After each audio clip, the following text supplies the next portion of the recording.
ایک حدیث جس میں صحابی نے فرمایا کہ جو ان دونوں کی نافرمانی کرے تو نبی صلی اللہ علیہ وسلم نے فرمایا اٹھ اور چلا جا، جبکہ آپ کہتے ہیں، آپ کے اس کا ترجمہ کیا کہ اٹھ اور دفع ہو جا.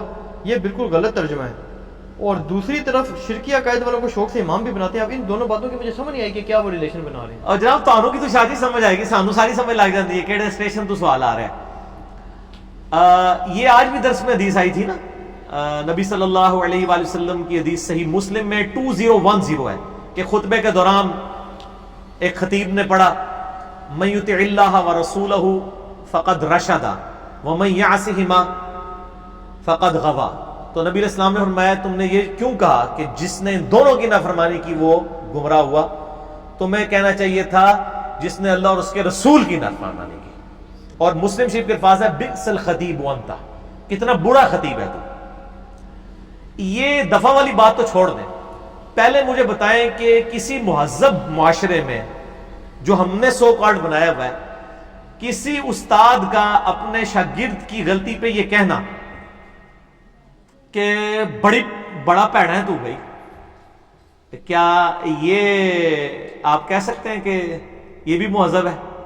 کہیں گے نہیں مہذب. لیکن دیکھیں کہنے والا کون ہے؟ اللہ کا پیغمبر ہے صلی اللہ علیہ وآلہ وسلم. کہہ رہے کس کو ہے؟ جس کو ہم کوئی بینیفٹ آف ڈاؤٹ نہیں دے سکتے، وہ نبی علیہ السلام کی صحبت یافتہ ہے، اس کو پتہ ہے. تو پہلے تو ان الفاظ پہ بحث کریں نا. آپ کا بس چلے تو آپ اس لفظ کو بھی ختم کر دیں، بئس الخطیب انت، کتنا برا خطیب ہے تو. آپ تو کہیں گے جی ہمارا دل تو نہیں مانتا نبی علیہ السلام کسی کو یہ کہیں تو بڑا برا ہے، کیونکہ قرآن میں ہے وَإِنَّكَ لَعَلَىٰ خُلُقٍ عَظِيمٍ.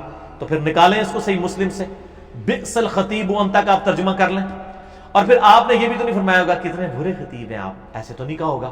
آپ کو غصہ آیا، غصے میں یہی کہا جائے گا بئس الخطیب انت، کتنا برا خطیب ہے وہ تو. ہم نہیں اس کو کہہ رہے، نبی علیہ السلام اپنے صحابی کو کہہ رہے ہیں، ہم تو نہیں اس کو کہہ رہے. تو آپ کا تو لیول ہے نا جی. پھر جو ابو داؤد میں اس کا ایک طریق ہے نا 1099، اس میں الفاظ ہیں قم اذهب، اٹھ اور چلا جا. آپ نے یہ تو نہیں فرمایا ہوگا اٹھیے اور تشریف لے جائیے. اس ٹون میں تو بات نہیں کی ہوگی. اور ڈاکٹر سار صاحب بھی اکثر بیان قرآن میں نا کافروں کے جب نبی علیہ السلام کے بارے میں اعتراضات کو بیان کرتے تھے تو کہتے تھے میں اسی ٹون میں بیان کروں گا. اب نبی علیہ السلام کے بارے میں قرآن میں آیا ہے سورۃ الفرقان کے اندر، یہ کیسا نبی ہے، کھانا کھاتا ہے، بازاروں میں چلتا ہے، ٹھیک ہے نا جی.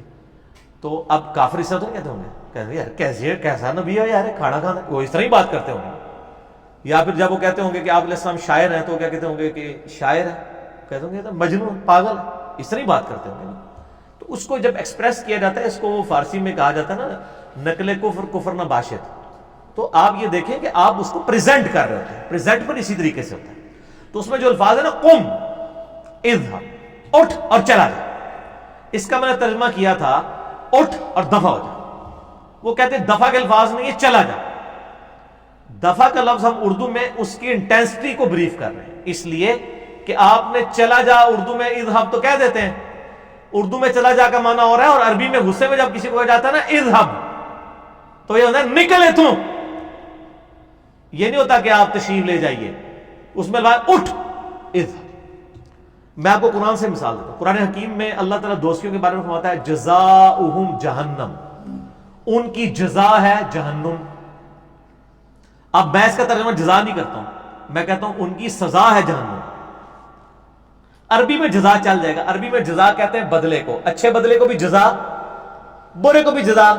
لیکن سر جب اردو میں ٹرانسلیٹ ہوگا تو پھر اردو کی لنگوسٹک ہوگی نا. اردو میں تو پھر جزا کا مطلب تو ہوتا ہے انعام، اردو میں ہم کہیں گے سزا. ٹھیک ہو گیا. تو جب ایک زبان دوسری میں ٹرانسلیٹ ہو رہی ہوتی ہے تو وہ پھر الفاظ کا چناؤ ایسا کرنا پڑتا ہے تاکہ اس کی پوری انٹینسٹی فیل ہو رہی ہو.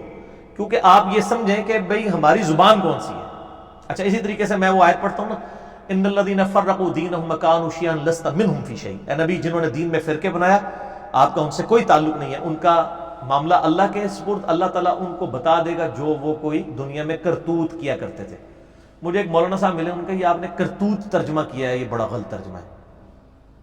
تو میں نے کہا یہ اللہ تعالیٰ ان کے عمل کی تعریف کر رہا ہے یا برائی بیان کر رہا ہے؟ یفعلون. وہ کہتا نہیں آپ بس یہ ترجمہ کر دیں جو وہ عمل کیا کرتے تھے. میں نے کہا نا، عمل تو اچھا بھی عمل ہوتا ہے، برا بھی عمل ہے. اللہ تعالیٰ کہہ رہا ہے، وہ اصل میں خود وہ ایک فرقے کے بلانگنگ تھے نا، ان کو یہ ہوا کہ انہوں نے کہا کہ جی آپ فرقوں کے خلاف بہت زیادہ بولتے ہیں، اور ان کو نہیں پتا کہ اللہ نے بولا ہوا ہے کہ جن لوگوں نے دین میں فرقے بنائے، اے نبی آپ کا ان سے کوئی تعلق نہیں ہے، ان کا معاملہ اللہ کے سپرد۔ پھر اللہ تعالیٰ قیامت دن کو بتا دے گا جو وہ کرتوت کیا کرتے تھے۔ وہ کہتا نہیں آپ یہ ترجمہ کریں جو وہ عمل کیا کرتے تھے۔ میں نے کہا عمل ترجمہ تو اردو میں نہیں ہوگا نا، عربی میں تو سیاق و سباق کے ساتھ کرتوت ہی مطلب بنتا ہے۔ ٹھیک ہو گیا؟ خود ان کی کیا حالت ہے؟ واللہ خیر الماکرین کا ترجمہ کیا ہے؟ اللہ سب سے بہتر مکر کرنے والا ہے، لیکن ترجمہ انہوں نے کیا کیا ہوتا ہے؟ اللہ تعالیٰ سب سے بہترین خفیہ تدبیر فرمانے والا ہے۔ تو آپ کیوں ترجمہ تبدیل کر رہے ہیں؟ عربی میں تو مکر کا لفظ ہے، اور نہیں وہ مکر اردو میں ذرا دوسرے لفظ میں۔ تو بھائی پھر یہی تو ہم آپ کو بھی بات سمجھا رہے ہیں کہ اردو میں جب ٹرانسلیشن ہو رہی ہوگی تو چاہے وہ برائی کی مثال ہو یا اچھائی کی مثال، وہ اسی انٹینسٹی کے ساتھ بیان ہوگی۔ اگر کوئی نہیں بیان کر رہا تو اب جس طرح میں نے مسند احمد اور الادب المفرد کی حدیث بیان کی ہے کہ ایک صحابی نے کہا ما شاء اللہ وشئت یا رسول اللہ، یا رسول اللہ جو اللہ چاہے اور جو آپ چاہیں۔ آپ نے فرمایا جعلتنی للہ ندا۔ اب میں اس کو جب ٹرانسلیٹ کرتا ہوں تو میں کیا کہتا ہوں؟ کیا تو نے مجھے اللہ کے مقابلے میں کھڑا کر دیا؟ یہ چاہتے ہیں ہم یہ ترجمہ کریں، کیا میرے پیارے صحابی آپ نے اللہ کے مقابلے میں مجھے کھڑا کیا؟ یہ تو نہیں حضور نے کہا۔ آگے انٹیسٹی سے کہیں قل بل ما شاء اللہ وحدہ، کہہ جو اکیلا اللہ چاہے۔ تو نبی صلی اللہ علیہ وآلہ وسلم بہت سینسٹیو تھے اس مسئلے میں۔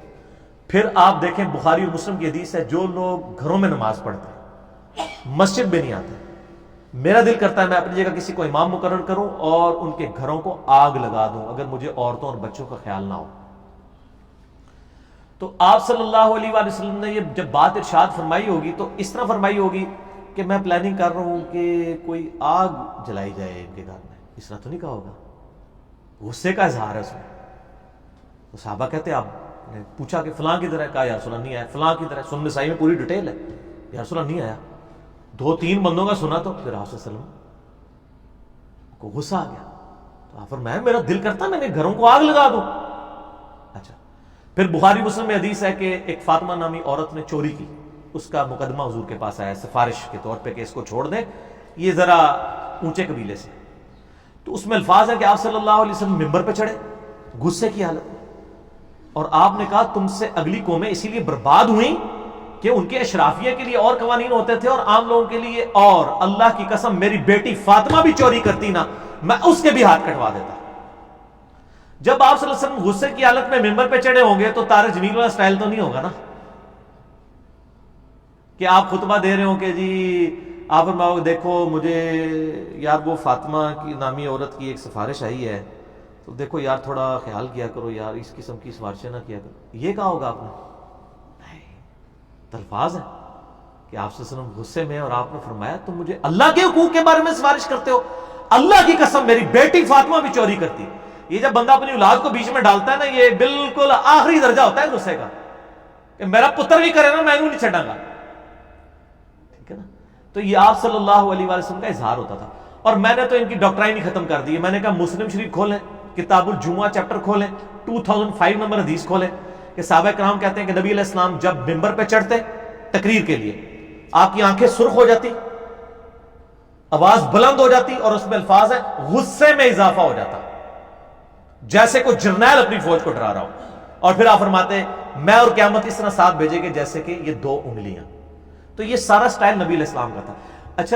اصل میں ہمارے جو انڈیا پاکستان کے جو وہ میٹھے میٹھے وائزین ہیں نا، انہوں نے لوگ کی کر دی عادتیں خراب۔ انہوں نے نبی علیہ السلام کی پکچر جو ہے نا وہ پیش کی ہے ایسی بنا کے جو آپ کی وہ پکچر نہیں تھی۔ اسی لیے میں اکثر کہتا ہوں نبی علیہ السلام آج دنیا میں آ جائے نا تو ہمارے مسلمان کو نبی ماننے کے لیے تیار نہیں ہوں گے، کیونکہ ان کا جو کریکٹر پیش کیا گیا ہے وہ تو کوئی ماننے کے لیے تیار نہیں ہے۔ نبی علیہ السلام نے تو مولا علی کو کہا تھا، صحیح مسلم میں حدیث ہے، اللہ ہے ساری قبراں تھلے، انہوں نے آگے پہلے مزار پر مانے نا سارے، انہوں نے کہا نہیں نہیں وہ نبی نہیں ہے، کدھر سے مانیں گے؟ کیونکہ ان کو تو بتایا گیا یہ نبی علیہ السلام نے مزار بنوائے ہیں سارے، وہ تو ہر چیز ہی خلاف ہوگی۔ تو یہ اس طرح کی جو باتیں ہوتی ہیں ان کو صحیح طریقے سے وہی پریزنٹ کر رہا ہے جو اس ماحول کے اندر جا رہا ہے۔ اسی لیے دیکھیں نا میرے بھائی، ہم جب بات کرتے ہیں تو الحمدللہ پھر لوگوں کے دلوں میں بھی اترتی ہے، لوگوں کو سینسٹیوٹی بھی پتہ چلتی ہے، ٹھیک ہے نا جی۔ یہ نہیں ہے کہ آپ وہ لولے لنگڑے انداز میں بیان کرتے ہیں. یہ خیانت ہے علم حدیث کے ساتھ کہ آپ صلی اللہ علیہ وآلہ وسلم کے انداز کو آپ اپنی مرضی سے بدل دیں اور لوگوں کو یہ پریزنٹ کرنے کے لیے کہ آپ علیہ السلام بڑے خوش اخلاق تھے. آپ جھوٹ مشہور, آپ نے تو آج تک کسی کو بدعا دی ہی نہیں. یہ سنا نا آپ نے, بخاری مسلم میں درجنوں حدیثیں آپ نے بدوائیں دی ہیں کافروں کو, قنوت نازلہ ایک ایک مہینہ پڑھی ہے. تو سر جب آپ نے یہ جھوٹ لوگوں میں مچایا ہے کہ نبی علیہ السلام نے بدوا نہیں دی ہے, تو جب تم قرآن و حدیث پڑھے گا تو وہ تو کہے گا کہ جناب یہ بیڑا غرق کر دیا ہے, ان لوگوں نے تو ہمیں غلط باتیں بتائی ہیں. نبی علیہ السلام نے اپنی ذات کی خاطر کبھی کسی کو بدعا نہیں دی. آپ کے ساتھیوں کے ساتھ ظلم ہوئے تو بدوائیں آپ نے دی ہیں, قنوت نازلہ باقاعدہ پڑھی. ٹھیک ہو گیا جی. تو اس لیے میں کہتا ہوں کہ میرے بھائی آپ مولویوں کے چنگل سے باہر نکلیں, قرآن و حدیث خود پڑھیں, آپ کو سینسٹیوٹی فیل ہوگی انشاءاللہ تعالی.